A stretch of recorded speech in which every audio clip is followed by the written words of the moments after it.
சரீரத்தில் ஒரு வியாதி இருக்குது, என் கண்ணு பாதிக்கப்பட்டு இருக்குது, என் செவிகளில் ஒரு பிரச்சனை இருக்குது, ஹார்ட்டில் ப்ராப்ளம் இருக்குது, லங்ஸில் பிரச்சனைன்னு சொல்கிறாங்க, கிட்னி சிறுநீரகம் பாதிக்கப்பட்டு விட்டது, கேன்சர் வியாதின்னு சொல்கிறாங்க, என் நரம்பு மண்டலம் எலும்புகள் பாதிக்கப்பட்டு போய்விட்டது, என்னுடைய வயிற்றில் ஒரு பிரச்சனை. அப்போ இந்த மாதிரி வியாதியினால் பாதிக்கப்பட்டு சரீர பாதிப்பு ஒரு பக்கம், மனதில் உண்டாகிற பாதிப்பு, இது கேன்சர் வியாதி மாதிரி தெரியுது. இது பயாப்சி அனுப்பணும், அது வந்தால் தான் சொல்ல முடியும் அப்படின்னு சொல்லிட்டாலே சிலருக்கு பாதி உயிர் போயிடுது. கேன்சர்னு சொல்கிறாங்க. இது 4th ஸ்டேஜ். கேன்சரில் 4வது அந்த ஸ்டேஜ் வந்துட்டு இனிமேல் ஒன்றுமே பண்ண முடியாது, இன்னும் எவ்வளோ நாள் உயிரோடு இருப்பீங்கன்னு கேரண்டி இல்லை அப்படி சொல்லிட்டாங்க. அப்படின்னாலே உயிரோட செத்த நிலைமை. நிறைய பேர் அப்படி ஒரு மரித்த போன உணர்வோடு தான் ஜெபிக்க வர்றாங்க. அவங்களால சொல்லக்கூட முடியல, அழுகிறாங்க. வேதனை ஒரு பக்கம், மரண பயம் ஒரு பக்கம். கிட்னி பாதிச்சிட்டது, சாகும் வரைக்கும் டயாலிசிஸ் பண்ணிக்கிட்டே தான் இருக்கணும், வேறு வழி இல்லை. அதனால் இன்னும் நிறைய மற்ற பாதிப்புகளாக வரும் அப்படி சொல்லிட்டாங்க. அதனால் சிறுநீரகத்தில் வலி, வேதனை, எப்படி நான் வாழப்போகிறேன்னு தெரியல. இந்த மாதிரி பிரச்சனையோடு வந்திருக்கிறவங்க, என்னுடைய லங்ஸில் பாதிப்புன்னு சொல்கிறாங்க, இன்ஃபெக்ஷன் ஆகிட்டு இனிமேல் அதிலிருந்து வெளியே வர்றது கொஞ்சம் கஷ்டம் அப்படிலாம் சொல்கிறாங்க. இந்த வியாதிக்கு மருந்தே கிடையாது, அது வரும்போது அப்பப்போ ஒரு மாத்திரை போட்டிங்கன்னா கொஞ்சம் குறையும், அவ்வளோதான். சுகமாக்குறதுக்கு மருந்தே கிடையாது, சாகு வரைக்கும் இந்த மாத்திரை, அவ்வளோதான். இந்த மாதிரி டாக்டர் சொல்லிட்டாங்க.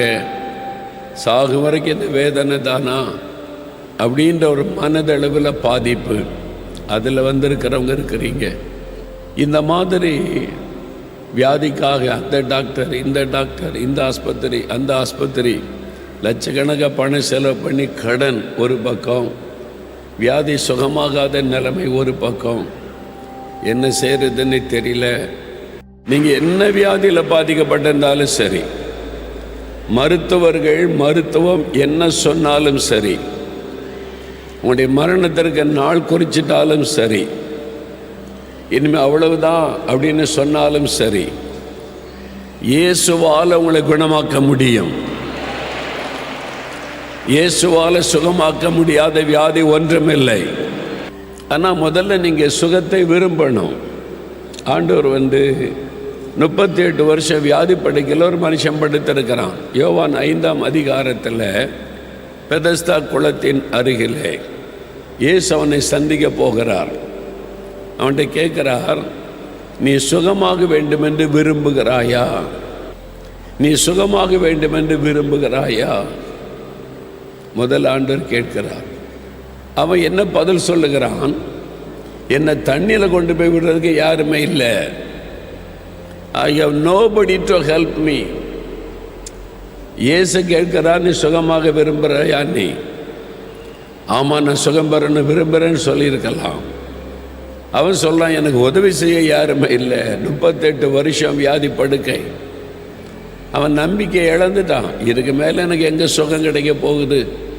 என் மேலே அக்கறை கொள்ள அன்பு காட்ட யாருமே இல்லை, தனியாக படுத்து கிடக்கிறேன். இந்த வியாதியின் வேதனை, மனதில் காயம், யாருமே என்னை நேசிக்கலையே, யாருமே என் மேலே அக்கறை கொள்ளலையே, என் வீட்டார் மறந்துட்டாங்க, நண்பர்கள் மறந்துட்டாங்க, தனியாக நான் படுத்து கிடக்கிறேன். எல்லா வியாதியஸ்தர்கள் ஆஸ்பத்திரி மாதிரி இருக்குது, ஏதோ அப்பப்போ இறக்கப்பட்டு சிலர் சாப்பாடு தர்றாங்க, அவ்வளோதான். இப்போ ஆண்டவர் உங்களை பார்த்து கேட்குறார், நீ சுகமாக நீ விரும்புறியா மகளே? மகனே, நீ சுகமாக நீ விரும்புறியா? முதல்ல உடைய இருதயத்தில் ஒரு desire, you must have the desire to receive the healing. ஆண்டவரிடத்திலிருந்து சுகம் பெறணுன்ற ஒரு ஆசை, விருப்பம் உங்களுக்குள்ள இருக்கணும். சரி சொல்கிறாங்க, நம்மளும் கூட்டத்தோட போய் ஜெபம் பண்ணி பார்ப்போம், அப்படிப்பட்டவங்க அற்புதம் பெற முடியாது. இத்தனை பேர் இயேசுவை நெருக்கிக்கிட்டே இருந்தாங்க. ஒரே ஒரு பெண் தான் சுகம் பெற்றாள். 12 வருஷம் பெரும்பாடு உள்ள ஸ்திரீ. நிறைய பேர் இருந்தாங்க, தௌசண்ட்ஸ் ஆஃப் பீப்புள். ஒருத்தி தான் சுகம் பெற்றாள். ஏன்னா அவளுக்குள்ள விருப்பம், நான் இன்னைக்கு சுகம் பெறணும், இன்றைக்கு இயேசுவை தொடுவேன், நான் சுகமாவேன், நான் 12 வருஷம் கஷ்டப்பட்டுட்டேன், இன்னைக்கு எனக்கு சுகம் கிடைக்கணும். அந்த விருப்பம், அதுதான் விசுவாசமாய் மாறுகிறது. அதில் தான் அற்புதம். முதல்ல உங்களுக்கு அந்த விருப்பம் இருக்கணும். அப்போ ஆண்டவர் அந்த விருப்பத்தை பார்ப்பார்.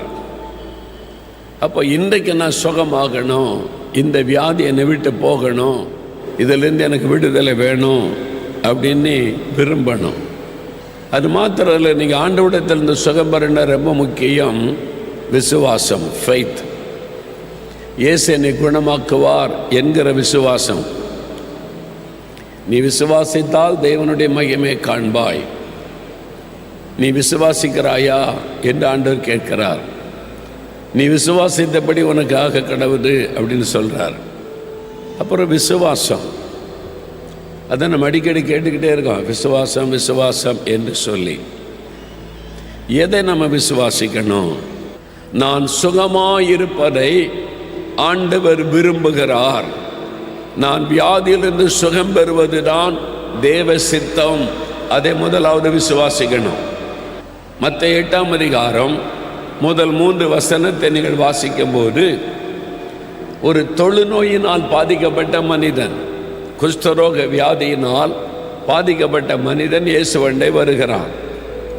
இயேசுவின் நாட்களில் குஷ்டரோக வியாதி ஒரு தீட்டான வியாதியாய் கருதப்பட்டது. தொழுநோயினால் ஒரு மனிதன் பாதிக்கப்பட்டு விட்டால் அவன் குடும்பத்தில் வசிக்க முடியாது, ஊருக்குள்ளே வர முடியாது. ஊருக்கு வெளியில் மலை குகைகளில் காடுகளில் தான் அந்த குஷ்டரோகிகள் தங்க வைக்கப்படுவாங்க. சொந்தக்காரங்க கூட பக்கத்தில் போக முடியாது, மனைவி பிள்ளைகள் பெற்றோர் யாரும் பக்கத்தில். அது தீட்டான வியாதி. அப்போ அப்படி தான் கருதினார்கள். அவங்களுக்கு சாப்பாடு கொண்டு போய் வச்சிருவாங்க, அவங்கள எடுத்து சாப்பிடணும், அங்கே சாகும் வரைக்கும் அங்கே, அவ்வளோதான் லைஃப். அந்த மாதிரி பாதிக்கப்பட்ட ஒரு மனிதன் இயேசு இந்த மலைக்கு வந்திருக்கிறார். மலை பிரசங்கத்தை இயேசு செய்து கொண்டிருக்கிறார். பல மலை பிரசங்கம் முடித்து அவர் மலை விட்டு இறங்குகிற சமயம் இந்த தொழுநோயாளி வந்து நிற்கிறான். ஆண்டவரே, உமக்கு சித்தமானால் என்னை சுத்தமாக்க உம்மால் ஆகும். I know that you can cleanse me, but if it is your will, நீர் என்னை குணமாக்குமால் ஆகும், என்னை உம்மால் சுகமாக்க முடியும், இந்த குஷ்டரோகத்தை மாற்ற முடியும். உம்மை குறித்து நான் கேள்விப்பட்டிருக்கிறேன், நிறைய சாட்சிகளை கேள்விப்பட்டிருக்கிறேன், அற்புதம் பெற்றவங்க மூலமாக கேள்விப்பட்டிருக்கிறேன். ஸோ ஐ பிலீவ் லார்ட், நான் விசுவாசிக்கிறேன், என்னை குணமாக்குமால் முடியும். அதே சமயத்தில் ஒரு வார்த்தை சொல்லுகிறான், உமக்கு சித்தம் ஆனால் என்னை குணமாக்கும். ஏன்னா அவனுக்குள்ள ஒரு பாதிப்பு, இந்த வியாதி ஆண்டவர் சுகமாக்குவாரா? நான் பாவம் செய்துட்டேன், தப்பு பண்ணிட்டேன், நிறைய குறைகள், அதனால் இந்த வியாதி, அதனால் இயேசு என்னை குணமாக்குவாரா? உமக்கு சித்தமானா என்னை குணமாக்குங்க. அப்போ இயேசு அவனை பார்க்கிறார். நீ தப்பு பண்ணியிருக்கிற, நீ பாவம் செய்திருக்கிற, அதனால தான் இந்த வியாதி, இன்னும் 5 வருஷம் இந்த வியாதியோடு இருப்போ அப்படின்னு இயேசு சொன்னாரா? இல்லை. நீ இந்த பாவெல்லாம் செய்ததுனால தான் இந்த வியாதி வந்திருக்குது, உன்னை பற்றி எனக்கு தெரியும், ஒன்னெல்லாம் நான் குணமாக்க முடியாது, கோ அவே அப்படி சொன்னாரா? இல்லை. அவனுக்குள்ள ஒரு எண்ணம், இயேசு என்னை குணமாக்குவாரா குணமாக்க மாட்டாரா? அவரிடத்துல வல்லமை இருக்குது, அவரால் என்னை குணமாக்க முடியும், நான் அதை விசுவாசிக்கிறேன். ஆனால் என்ன சுகமாக்குவாரா? உமக்கு சித்தமானால். அப்போ ஆண்டவர் என்ன சொல்றாரு? I will be thou clean. எனக்கு சித்தம் உண்டு, நீ சுத்தமாகு, நீ சுகமாயிருப்பதை நான் விரும்புகிறேன், நீ வியாதியோடு இருப்பதை நான் விரும்பவில்லை. நீங்கள் சுகத்தை பெற்றுக்கொள்ள வேண்டுமானால் முதலாவது நீங்கள் அறிந்து கொள்ள வேண்டிய காரியம், நான் இந்த வியாதியோடு இருப்பதை இயேசு விரும்பவில்லை. நான் சுகமாயிருப்பதை இயேசு விரும்புகிறார். அதுதான் தேவ சித்தம். நான் சுகமாயிருப்பது தேவ சித்தம். நான் சுகமாயிருப்பது இயேசுவின் விருப்பம். நான் இந்த வியாதியோடு இருப்பது அவருடைய சித்தம் அல்ல. முதல்ல அதை விசுவாசிக்கணும். ஏன்னா நிறைய பேருக்கு என்னன்னு சொன்னா, வியாதி வந்துட்டு இந்த வியாதி சுகமாக்க முடியாது, சாகு வரைக்கும் மருந்து மாத்திரதான். உடனே ஆண்டவர் எனக்கு இந்த வியாதியை கொடுத்துட்டாரு, ஆண்டவர் இந்த வியாதியில் எனக்கு தந்து சாகு வரைக்கும் இப்படின்னு சொல்லிட்டாரு. சிலர் இப்படி வார்த்தை சொல்லுவாங்க. யார் சொன்னது? இயேசு உங்களுக்கு வியாதி கொடுத்தார் என்று யார் சொன்னது? நீங்களா நினைக்கிறீங்க? தப்பு. பிசாசனுடைய ஒரு தந்திரம். இது ஆண்டவர் கொடுத்த வியாதி, இது தேவ சித்தம், அதனால இந்த வியாதியோட அந்த சிந்தனையை தருவது பிசாசு. ஆண்டவர் எனக்கு இந்த வியாதியை தந்துட்டார்னு சிலர் சொல்றீங்க, அது பாவம். அது ஆண்டவரை குற்றப்படுத்துவது. யோபுக்கு வியாதி கொடுத்தார்ல, ஆண்டவர் யோபுவே இந்த வியாதியை வச்சுக்கன்னு சொன்னாரா? யோபுக்கு வியாதியை கொண்டு வந்தது பிசாசு. ஆண்டவர் அனுமதி கொடுத்தார், அவ்வளவுதான். அவர் அவனுக்கு வியாதியை கொடுக்கவில்லை.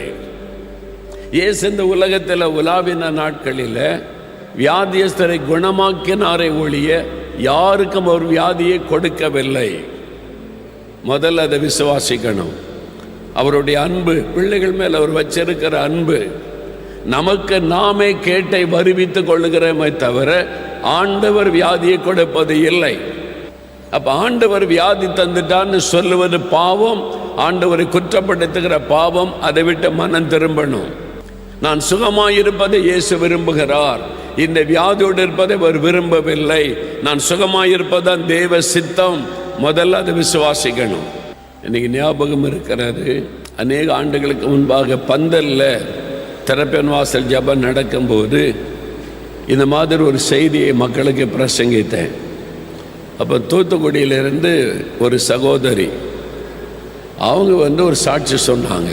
என்னன்னா, அவங்க வெகு காலம் திறப்பின் வாசத்துக்கு மாதந்தோறும் வந்துடுவாங்க, தவறாமல் வந்துடுவாங்க. அவங்களுடைய சரீரத்தில் ஒரு வியாதி, சுகத்துக்காக ஜெபம் பண்ணாங்க.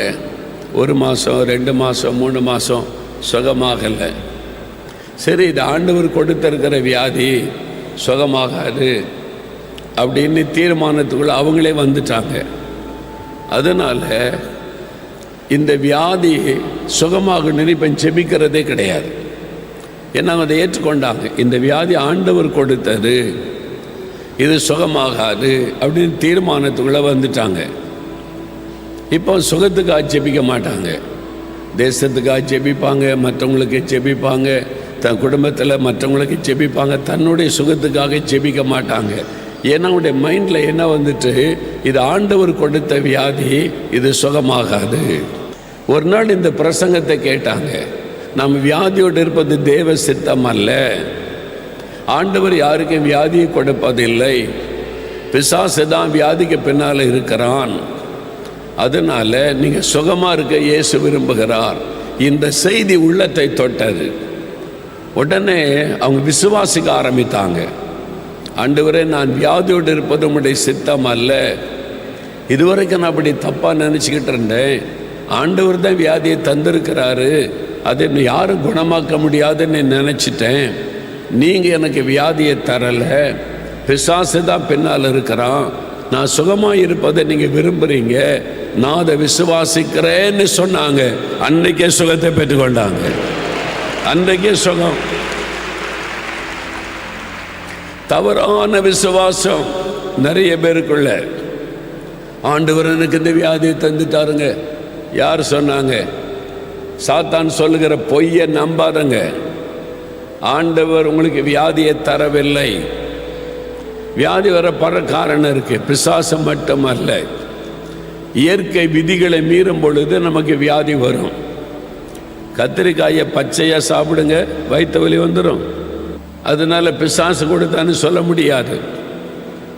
சில தவறான உணவு, தூங்க வேண்டிய அளவு தூங்கலை, ஓய்வெடுக்க வேண்டிய அளவு ஓய்வெடுக்கலை, சரீரம் பாதிக்கப்படும். சில பலவீனம் வரும், வியாதிகள் வரும். அப்போ வியாதி வர பல காரணம் இருக்குது.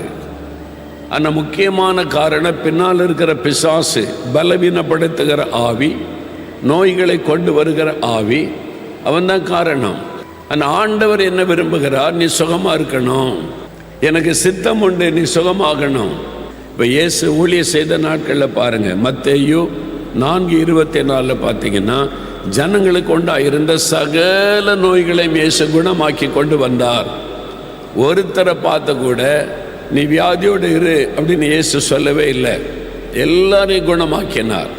மத்தேயு 15:30 வாசிங்க. அப்பொழுது சப்பானிகள், குருடர், ஊமையர், ஊனர் முதலான அநேகரை திரளான ஜனங்கள் கூட்டிக் கொண்டு இயேசுவினிடத்தில் வந்து அவர்களை அவர் பாதத்தில் வைத்தார்கள். அவர்களை அவர் சுஸ்தமாக்கினார். பலதரப்பட்ட வியாதி உள்ளவர்கள், நடக்க முடியாதவங்க, கண் தெரியாதவங்க, கை கால்கள் முடக்கப்பட்டவங்க, பலதரப்பட்ட வியாதியஸ்தரை கொண்டு வந்து இயேசுக்கு முன்னால் வச்சாங்க. எல்லாரையும் இயேசு குணமாக்கினார். அல்லேலூயா. அப்ப இன்றைக்கு இங்க இருக்கிற எல்லாரையும் அவர் குணமாக்க போகிறார். ஒருத்தரை கூட ஆண்டவர் சுகமாக்காமல் விட்டு விடவில்லை. இயேசுவினிடத்தில் சுகத்தை தேடி வந்த அத்தனை பேரையும் குணமாக்கினார். அப்ப ஆண்டவர் என்ன சொல்றாரு? I will be thou clean. எனக்கு சித்தம் உண்டு, நீ சுத்தமாக, நீ சுகமாயிருப்பதை நான் விரும்புகிறேன், நீ வியாதியோடு இருப்பதை நான் விரும்பவில்லை. நீங்கள் சுகத்தை பெற்றுக்கொள்ள வேண்டுமானால் முதலாவது நீங்கள் அறிந்து கொள்ள வேண்டிய காரியம், நான் இந்த வியாதியோடு இருப்பதை இயேசு விரும்பவில்லை, நான் சுகமாயிருப்பதை இயேசு விரும்புகிறார். அதுதான் தேவ சித்தம். நான் சுகமாயிருப்பது தேவ சித்தம், நான் சுகமாயிருப்பது இயேசுவின் விருப்பம். நான் இந்த வியாதியோடு இருப்பது அவருடைய சித்தம் அல்ல. முதல்ல அதை விசுவாசிகள். இயேசு ஆறுதலின் தேவன். நீங்கள் காயப்பட்ட உள்ளத்தோட ஆறுதலுக்காக இயங்குனீங்க தானே? அதனால தான் ஆண்டவர் உங்களோட பேசி இருக்கிறார். வியாதி வந்துட்டு, இந்த கஷ்டம் வந்துட்டு, நான் என்ன பாவம் செய்தேனோ, உங்களையே நீங்கள் குற்றப்படுத்துறீங்களா? நான் என்ன பாவம் செய்தேனோ, எனக்கு இப்படி ஆகிப்போச்சு அவ்வளோதானா அப்படின்னு நினைக்கிறீங்களா? ஆண்டவர் சொல்றாரு, மகனே மகளே, உன் பாவம் மன்னிக்கப்பட்டாரு, உன் வேதனை நீங்க சுகமாயிரு, நீ அழாதே என்று ஆறுதல் படுத்துகிற தேவன். அவர் உங்களை குற்றப்படுத்த மாட்டார். நீ ஏற்கனவே காயப்பட்டிருக்கிறீங்க. ஆனால் ஆண்டவர் அந்த காயங்களை மாற்றுகிறவர், ஆறுதலான வார்த்தை சொல்லுகிறவர். அப்படி ஆறுதல் உங்களுக்கு வேணுமா? இயேசு ஆறுதலின் தேவன். என் உள்ளத்தில் வாங்கப்பா, எங்கள் குடும்பத்தில் வாங்க, எங்களுடைய காரியத்தை மாற்றி எங்களுக்கு ஆறுதல் செய்யுங்க அப்படி கூப்பிடுங்களேன். அவர் உதவி செய்வார். நீங்கள் அவரை தேடி வேறு எங்கே போண்டாம், பணம்லாம் செலவு பண்ண வேண்டாம். இப்போவே இங்கேயே இயேசுவே நீங்கள் ஆறுதலின் தேவன்னு சொல்கிறாங்க, என் வாழ்க்கையில் ஆறுதல் தாங்க, இந்த வியாதியை குணமாக்கிருங்க, என் குடும்ப கஷ்டத்தை மாற்றுங்க, எங்களுக்கு ஒரு ஆறுதலுக்காக இந்த அற்புதத்தை செய்யுங்கன்னு கேளுங்க. ஆண்டவர் செஞ்சிருவார். நான் விசுவாசிக்கிறேன். உங்கள் கூட சேர்ந்த நான் ஜெபம் பண்ணட்டுமா? அப்படியே முடிஞ்சால் முழங்கால் போடுங்க, அல்லது அப்படியே கை கூப்பி கண்ணை மூடி இயேசுவை கண் முன்னால் நிறுத்தி, நீங்கள் எனக்கு ஆறுதல் கொடுக்க சிலுவையில் உங்களையே பலியாக கொடுத்தீங்களப்பா, எனக்கு அற்புதம் செய்யுங்கன்னு கேளுங்க. தகப்பனே, இதோ இந்த பிள்ளைகள், இயேசுவே எனக்கு ஒரு ஆறுதல் வேணும், இந்த வியாதி சுகமாகணும், கஷ்டங்கள் நீங்கணும், கண்ணீர் துடைக்கப்படணும். மனவேதனையோட பாதிக்கப்பட்ட உள்ளத்தோட ஜெபிக்கிறாங்க. இவங்களுக்காக சிலுவை சுமந்தீங்க, அடிக்கப்பட்டீங்க, ஆண்டவரே நொறுக்கப்பட்டீங்க, அதை நினைத்தருளுங்கப்பா. இந்த பிள்ளைகளுக்காக சிலுவையில் உண்மை பலியாய் கொடுத்ததை நினைத்தருளுங்க. என்னுடைய பாவத்தை மன்னிச்சு அந்த வியாதியை குணமாக்குங்க. அந்த நோய் மாறட்டும். அந்த மரண வியாதி இயேசுவின் நாமத்தில் விலகட்டும். ஆஸ்துமா வியாதி, கேன்சர் வியாதி இயேசுவின் நாமத்தில் விலகட்டும். பாதிக்கப்பட்ட சிறுநீரக சுகம் அடையட்டும், கல்லீரல் சுகம் அடையட்டும், இருதயம் சுகம் அடையட்டும். அற்புதம் செய்யுங்க. நான் என்ன பாவம் செய்தனோன்னு கலங்குறாங்களப்பா, பாவத்தை மன்னிச்சு அவங்களுக்கு அற்புத சுகம் கொடுங்க ஆண்டவரே. குடும்பத்தில் இருக்கிற வறுமை மாறட்டும், கண்ணீர் துடைக்கப்படட்டும், வேதனைகள் நீங்கட்டும். அவங்க ஆறுதல் படைத்த ஒரு அற்புதத்தை செய்யுங்கப்பா, இன்றைக்கு செய்யுங்கப்பா. இன்றைக்கே ஒரு மாற்றம் அந்த வீட்டுக்குள்ள வரட்டும், அவருடைய வாழ்க்கையில வரட்டும். இயேசுவின் நாமத்தில் ஒரு சுகமும் மாற்றமும் உண்டாகட்டும். ஆண்டவருடைய தள்ளும்புள்ள கரம் தொட்டதற்காக உங்களுக்கு ஸ்தோத்திரம், உங்களுக்கு ஸ்தோத்திரம். நல்ல மாற்றத்தை காணட்டும். இன்றைக்கே ஒரு அற்புத மாற்றம் வீட்டுக்குள்ளே உண்டாகட்டும். இயேசு கிறிஸ்துவின் நாமத்தில் ஜெபிக்கிறோம் பிதாவே, ஆமென்.